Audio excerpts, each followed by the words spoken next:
It's not just out in the wild, it's down in the cracks in the pavement, and it's in the gutter, and it's in your backyard along the cobblestones. It's everywhere. Nature is all around us, and we have 4 days to find it all. The City Nature Challenge is a global competition where different cities are competing against each other. So the aim is for each city to have as many observations as possible, as many species as possible, and to get as many people involved as possible. So every time anyone takes a photograph or records a sound over this next 4 days of the competition, they will be contributing to iNaturalist, one of the biggest and most comprehensive citizen science platforms in the world. The ones to beat usually are La Paz in Bolivia, who won it last year, and Cape Town is another giant in this race. Last time, we had close to 70,000 people across the world doing it, and we got almost 2 million observations worldwide. We're essentially the underdogs in this one small country against the rest of the world. If New Zealand was to win the global competition, I think that would possibly really open people's eyes to just what's around them.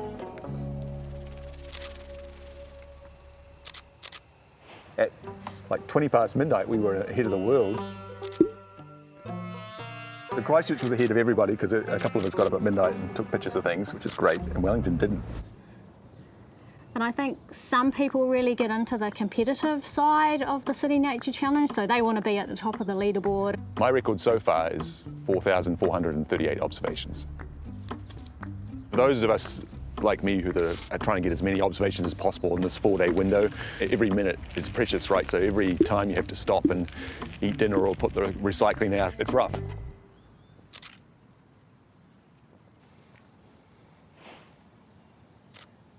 It actually is much more than just taking a picture. You are engaged in the process of recording something and discovering something. By making that observation, that then becomes a data point of a species being recorded from a particular place at a particular time, and that can be useful for all sorts of scientific questions that are addressed either now or in the future.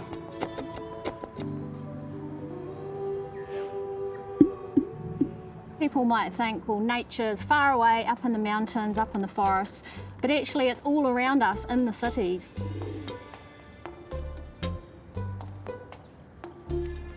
I know when I was starting, when I'd look up at a hillside, it was just a green blur to me. And I didn't appreciate that there were different faces or different patterns. Does anyone know who this is? It's Kawakawa. It's Kawakawa, yeah. So there's a big benefit for the community, indeed the wider world actually, when individuals do pay attention to what's around them. They start to see the different species, connect with the different trees. That connection then kind of develops into often a desire for kaitiakitanga.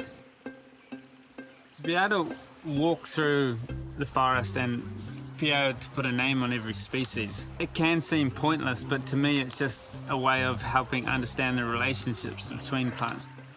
Everything has a relationship with something else, and we do too, and we forget that. So I grew up in a rural town in the middle of nowhere. I always thought scientists were this far removed thing. When I got on iNaturalist on the app and I saw that there was people who knew all the plants, made me think maybe I could learn all the plants. Now I'm top of the leaderboard for plant species in New Zealand, which is cool.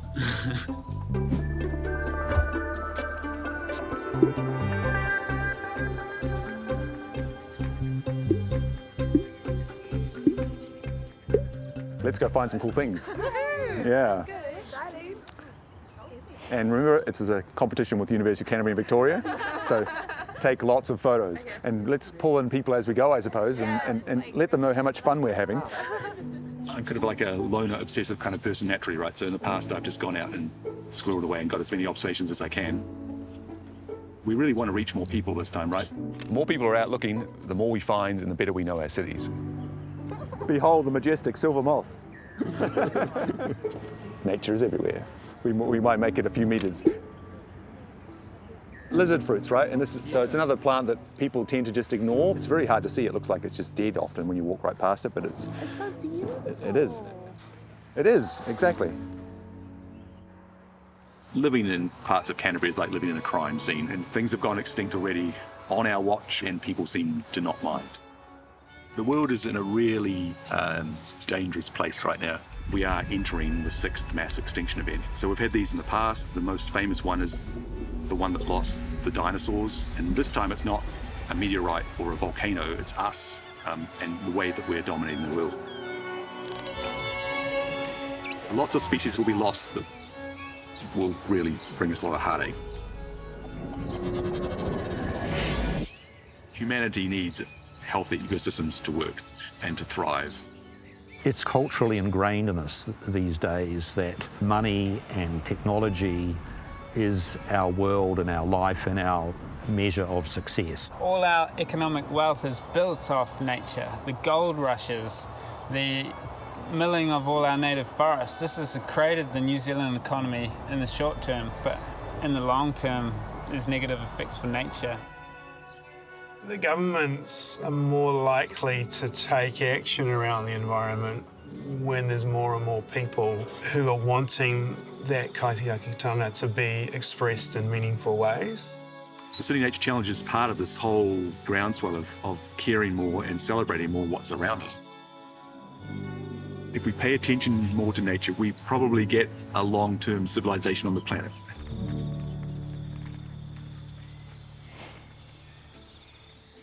Is this the final City Nature Challenge event? We're the final hours of this amazing thing that's happening globally. Wellington is a couple thousand observations ahead. Lara, has, just by herself, has got over 500 in 3 days. Christchurch is known for coming from behind at the last minute and uploading a whole load of observations, so we're not resting on our laurels yet. We're coming for you, Wellington.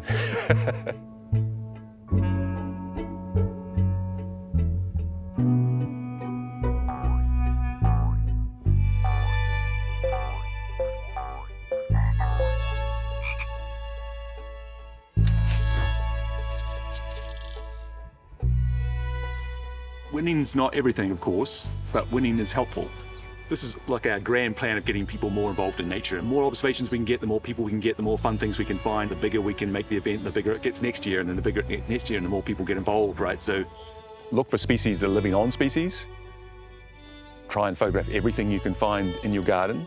Look out for the odd things that you've not seen before, and just have fun exploring nature with other people.